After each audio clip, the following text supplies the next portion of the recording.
Welcome, my friends, to chapter 15 in your Tartar text. And we've sort of moved on and we've finished the central nervous system, really working all the way from the spinal cord. Chapter 13 and 14, all the way from the spinal cord, all the way on up. And along the way, pretty much just crushed the somatic nervous system, right?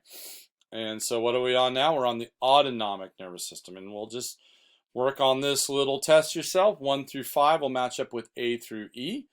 And then we'll match 1 through 10 with F through O when we finish. And it'll be a piece of cake, and that's how we'll test ourselves. And what have we done? Well, or in other words, where have we encountered the ANS previously and just kind of blown it off? Well, we have done that in previous videos. We had the X, go all the way back, chapter 12, 13. We had the XNS, right? And that was kind of this view right here. So we talked chapter 13 and 14, we killed the CNS, right? Just killed the central nervous system. And then we've just strangled the somatic nervous system to death too. But we've kind of touched upon the autonomic, ANS. That XNS video, we introduced and showed it. We had the hypothalamic nuclei, the posterior and the anterior. Remember, those were related to the posterior controls the sympathetic, which is the division, two divisions of the ANS, right? Sympathetic and parasympathetic. The posterior hypothalamic nuclei drive the sympathetic arm of the autonomic nervous system, and the anterior hypothalamic nuclei drive the parasympathetic arm of this system. We met it in the rami communicantes. We won't get into this in too much detail in this video, but as we go further down the line and we get into the sympathetic division, you'll learn about this really cool loop to the rami communicantes. And when we looked at just spinal nerves, we said, okay, mostly it's coming out on the anterior branch of the spinal nerve, and that's what's feeding everything in the body. Well, we had this little loop in front that was the rami communicantes. We said, oh, forget about that. That's in the autonomic nervous system. Now let's get back to it and figure out this really cool little ramp. Like you were coming on a freeway, you decided to get off, but then you went, nope, I want to get back on the freeway, and you got back on again. And so there's a loop there that we'll talk about. Cranial nerves 3, 7, 9, and 10 from the cranial nerve video. Those are the 4 that we know do double duty. So cranial nerve, think somatic. It's all in the central nervous system, but think somatic function. They're really kind of driving somatic function, except for 3, 7, 9, and 10. Those are going to be integrated with some autonomic function, right? So we'll catch those. And then as we went up the brainstem, we were constantly talking about pontine respiratory centers and the apneustic and the pneumotaxic centers, and then the medullary respiratory centers too. So inside the medulla oblongata, we were talking about these centers or nuclei that control respiration or breathing. And then we went up in the pons. We said, hey, there's some more of these centers that coordinate with the medullary centers. And that's really important for your breathing, which is an autonomic response. You, of course, can voluntarily control your breathing, but you don't have to, right? And then, of course, we were talking about centers in the medulla or the medulla oblongata for really low-end features like vomiting, emesis, right? Coughing, hiccuping. There's nuclei that take place there, things that someone's got to take care of. And then anytime we've used the word visceral, right, we've sort of been talking about the viscera. That's all the organs of the thoracic and the abdominal and the pelvic cavity that are all innervated by the autonomic nervous system. So we've touched at this, we kind of blown it off, we've given it the not now, we got other stuff we got to talk about, but now it's time to come back and talk about the autonomic nervous system. So piece of cake here, right? And if you remember those, this is just to refresh yourself on the hypothalamic nuclei that are taking care of the posterior and the anterior hypothalamic nuclei, right? That are taking care of the posterior is taking care of the sympathetic arm, and the anterior is taking care of the parasympathetic arm. So just to review that. Key nuclei in the hypothalamus. All right. And then again, we had this place where we just said, hey, ignore this thing going on, but these are just visuals to take you through what I just talked about. But here was that main arm, right, coming off the anterior, the ventral arm of the spinal nerve, really just the real spinal nerve that's going to places. But we moved anteriorly and we said, we got these little branches right here. What about these branches? And that's gray and white rami communicantes, and there's a cool little loop that goes on here and takes you back through and out through the spinal cord. And we'll cover that in much more detail when we really nail down the sympathetic nervous system, or the sympathetic arm of the autonomic nervous system. So this is just a bunch of visuals. And here are your cranial nerves. And we know that 3, let me just kind of indicate here. We know that 3, I'll just put an arrow.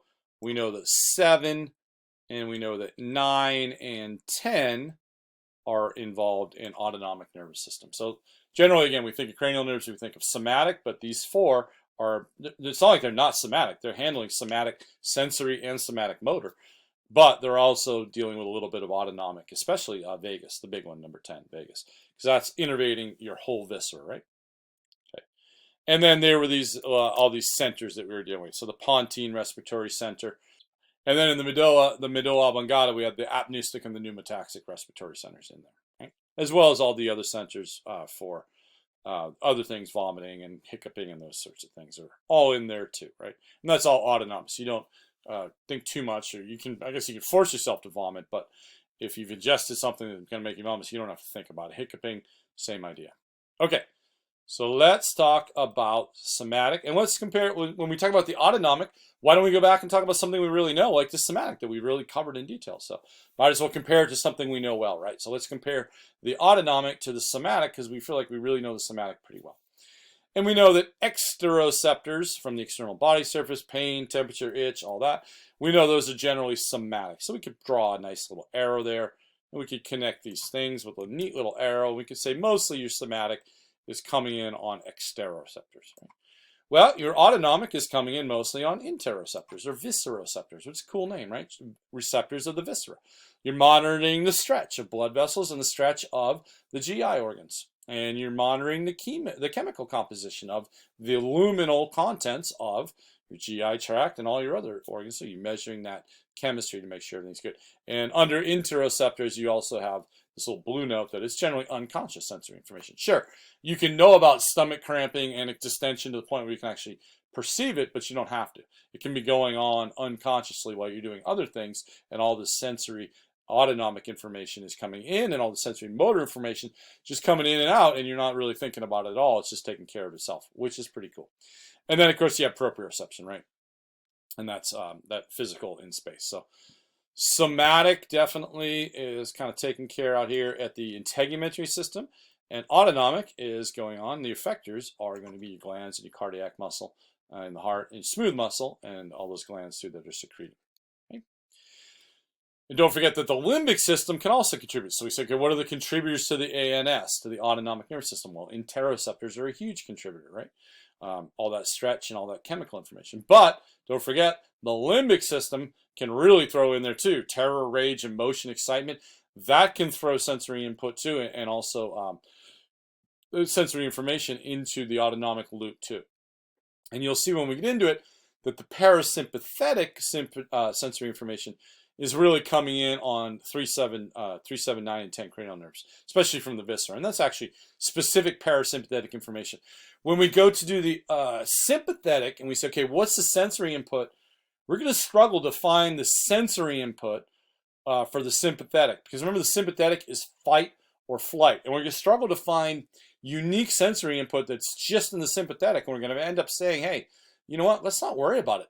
Let's just use somatic and special sensory information to crank up. Remember, the sympathetic arm is fight or flight, right? And just kind of rage amped up.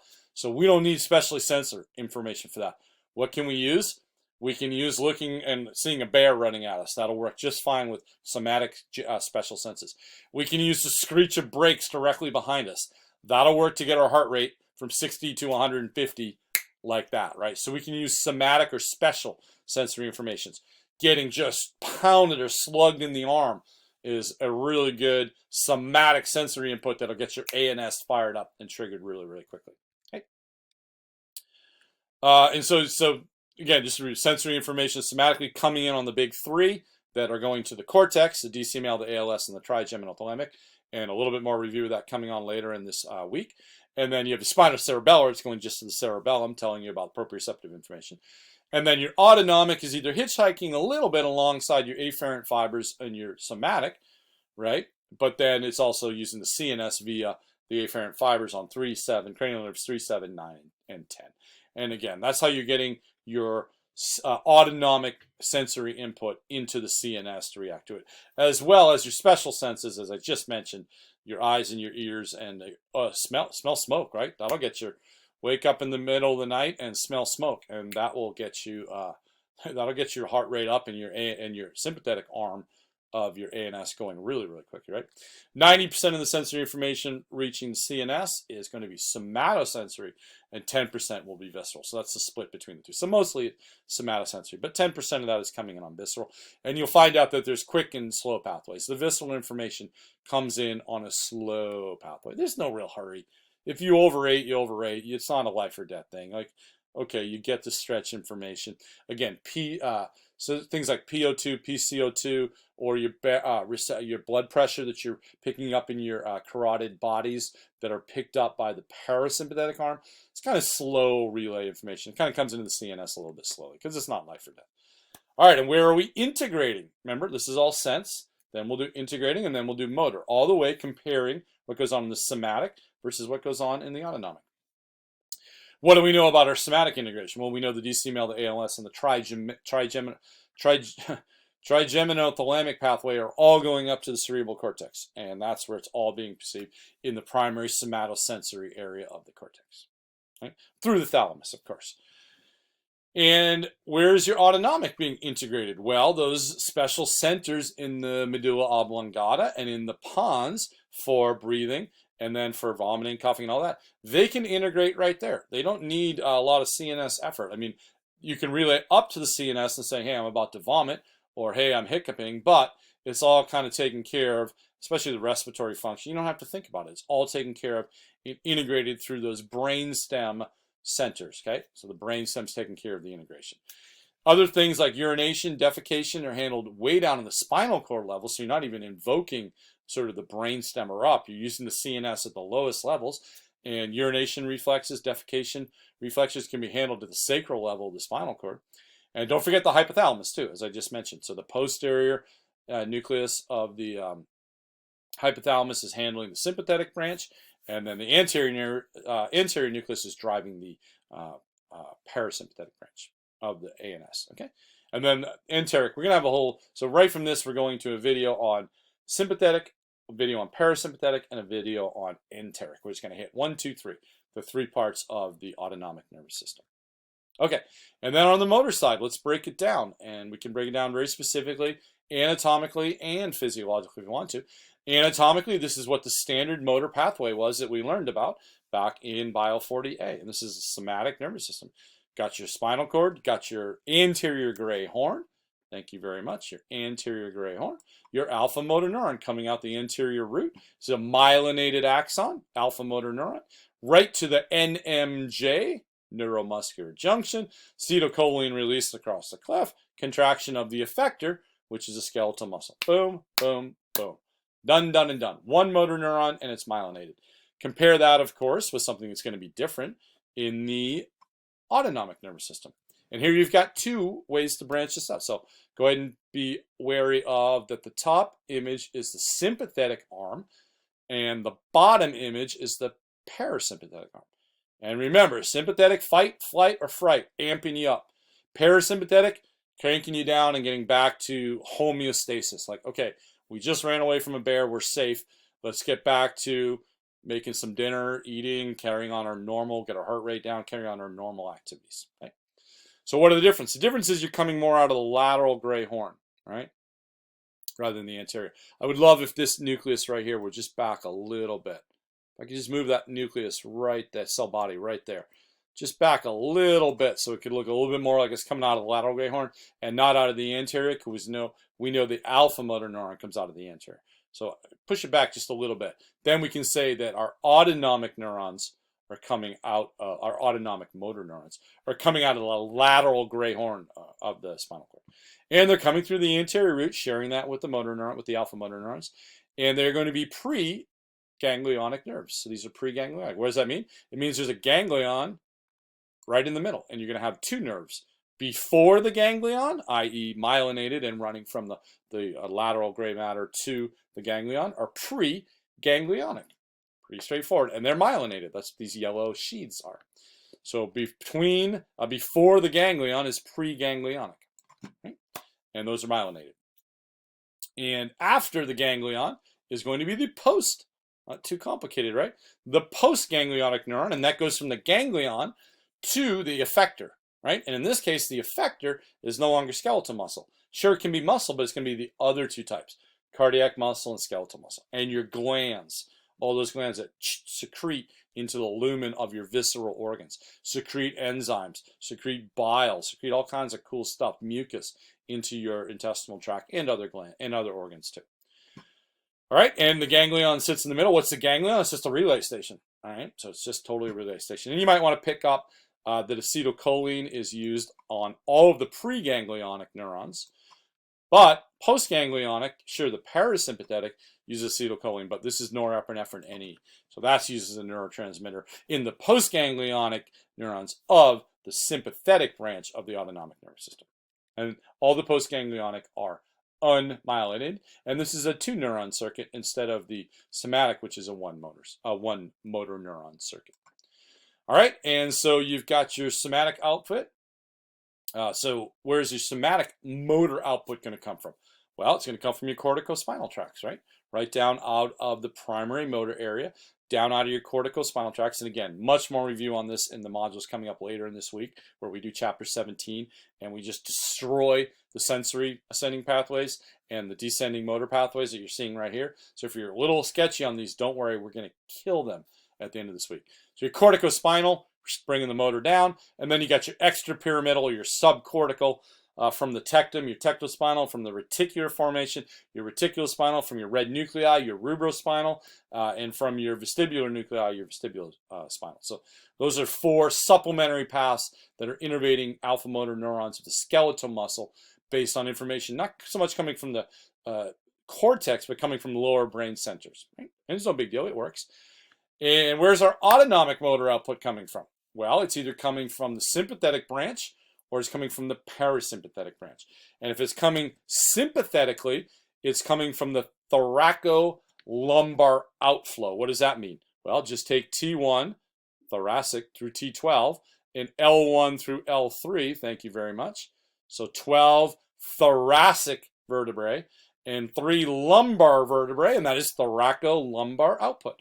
And that's where all the motor output is going to all the cardiac muscle, all the smooth muscle, and all the glands of your head. So this is all lacrimal glands up at the top, your salivary glands, and then the cardiac muscle, and then a billion smooth muscle cells of the liver, of the organ, stomach, intestine, spleen, pancreas, kidney, urinary bladder, on and on we go. External genitals, on and on we go. Okay?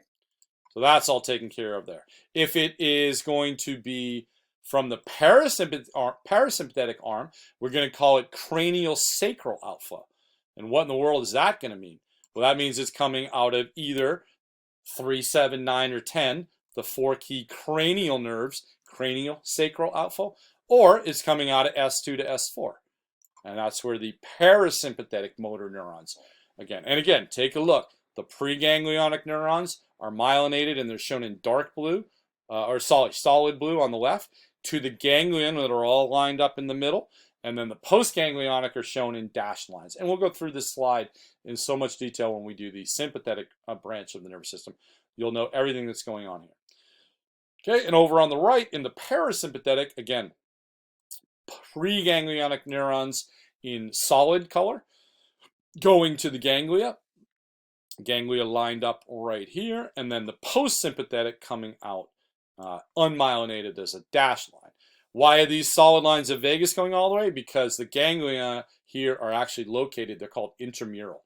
They're actually located inside the wall of the heart, inside the walls of the lungs, inside the walls of the liver, inside the wall of the stomach, okay? So the preganglionic is super long, and then you see this really short postganglionic. The ganglion, I just put an arrow on the ganglion. So postganglionic is a solid line, preganglionic, long preganglionic neuron to the ganglion itself, which is embedded in the wall of the stomach, and then super short little postganglionic neuron inside the wall of the stomach. But we'll see all this because we're doing a video on only this left-hand diagram, sympathetic, and only another video on only the right-hand diagram, parasympathetic. So we call it fight or flight or fright for the sympathetic, and rest and digest or recover for the parasympathetic arms. And this chart sums it all up. Everything is right there.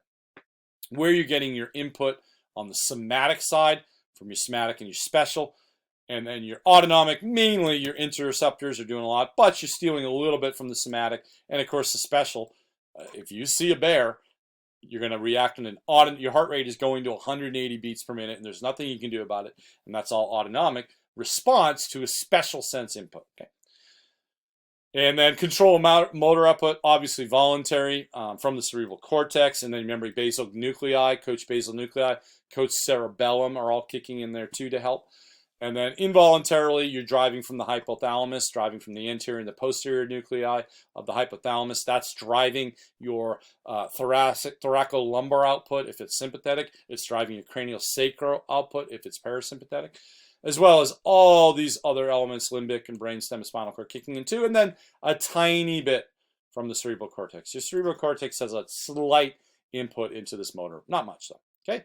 One neuron pathway, alpha motor neuron, no problem whatsoever. Two neuron pathway, you can go through this, the preganglionic, right? Synapsing with the ganglion, the postganglionic, going to the effector, the visceral effector. Read all about that. And then only acetylcholine at the NMJ. But when you get to the autonomic, you can be using acetylcholine, of course, but you can also switch to norepinephrine. And we'll talk about a cholinergic versus an adrenergic receptor, and you'll hear all about that in a whole module on just neurotransmitters and receptors of the autonomic nervous system. And then the effector, of course, is skeletal muscle, but it's the other two types of muscle. Don't forget the smooth muscle and the cardiac muscle in the autonomic nervous system that are doing the contraction. And the glands, of course, secreting chemicals into the lumen of all the visceral organs. And you're going to contract, obviously, skeletal muscle or not contract it. And then you're going to either contract or relax smooth muscle, increase or you're not going to relax, but you're going to change the force of rate of contraction of cardiac muscle. Don't want to relax the cardiac muscle, but you want to just modulate it from high rate to low rate and high force to low force, depending on what you want to do. And obviously the sympathetic branch is going to crank up the heart rate, crank up the blood pressure and the cardiac volume up, up, up. The parasympathetic is going to do the exact opposite. Bring down the heart rate, right? And that's going to drop your cardiac volume. Okay? And then increase or decrease the secretion of the glands. It depends on what you're doing.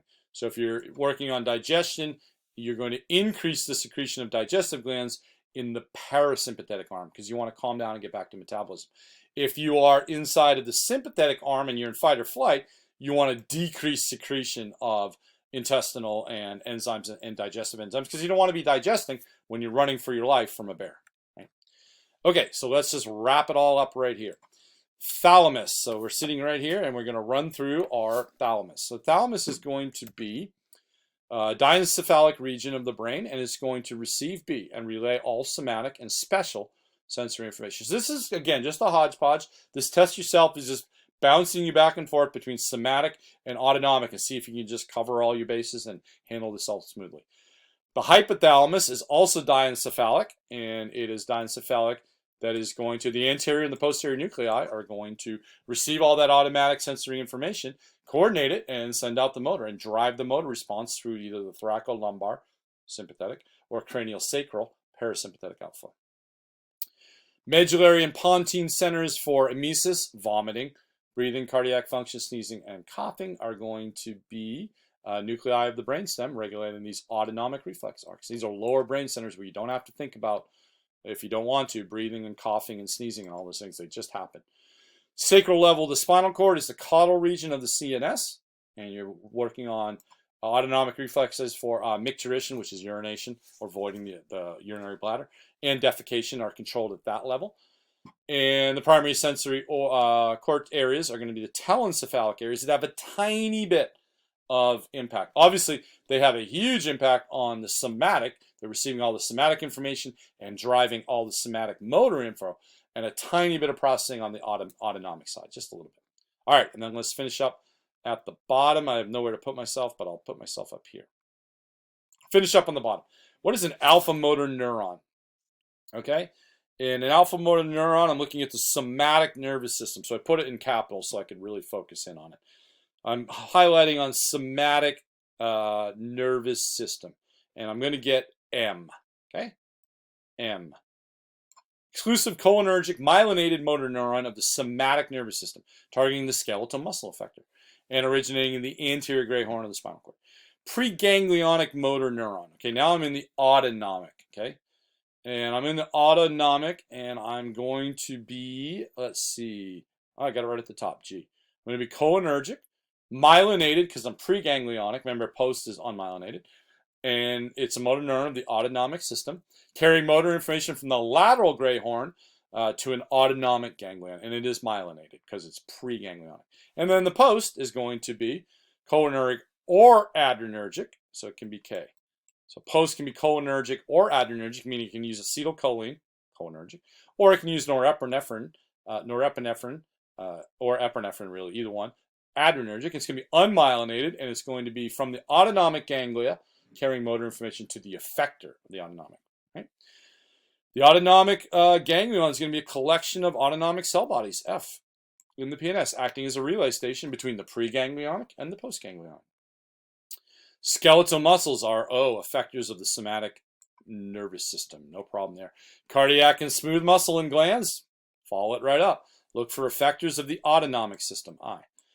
Cholinergic neurons are, and again, this is just a preview of a whole video coming up on neurotransmitters and type of receptors. Don't worry about it. So let's see. Type of neuron. No, type of neuron. Let's see. How about L? Is that going to work for me? Yeah, L is going to work for me for cholinergic. Yep. Type of neuron that characterizes the preganglionic and some of the postganglionic motor neurons, and all motor neurons of the somatic nervous system. And they release acetylcholine. Acetylcholine, cholinergic. That's where it comes from. Adrenergic will be the other type of neuron, H, that characterizes some of the postganglionic neurons of the ANS, and they release norepinephrine or epinephrine as a neurotransmitter. And epinephrine is literally adrenaline, just literally adrenaline, right? And that should get you that amp up. You're going to release adrenaline in the sympathetic arm of the autonomic nervous system to get you fired up. And the anterior gray horns are going to be part of the spinal cord. Well, actually, I just read, what did I read? I read J, and that's going to be not what I'm looking for, but I'll put it where it belongs. J is part of the spinal cord, housing cell bodies of the autonomics. That's coming out of the lateral gray horns. That leaves me to find the part of the spinal cord housing bodies of somatic, N, somatic motor neurons heading out the anterior. They're both coming out of the anterior root. It's just that the autonomic originate from the lateral gray horn and the somatic originate from the anterior gray horn. And we'll talk about all the loops and all that cool stuff coming up. Sympathetic, parasympathetic, and enteric. 1, 2, 3. And then neurotransmitters, how you can figure out what's cholinergic and adrenergic. Those are the next 4 videos coming at you. So thanks for watching this one, and I hope it helped to set the stage of what we're going to do in a bit.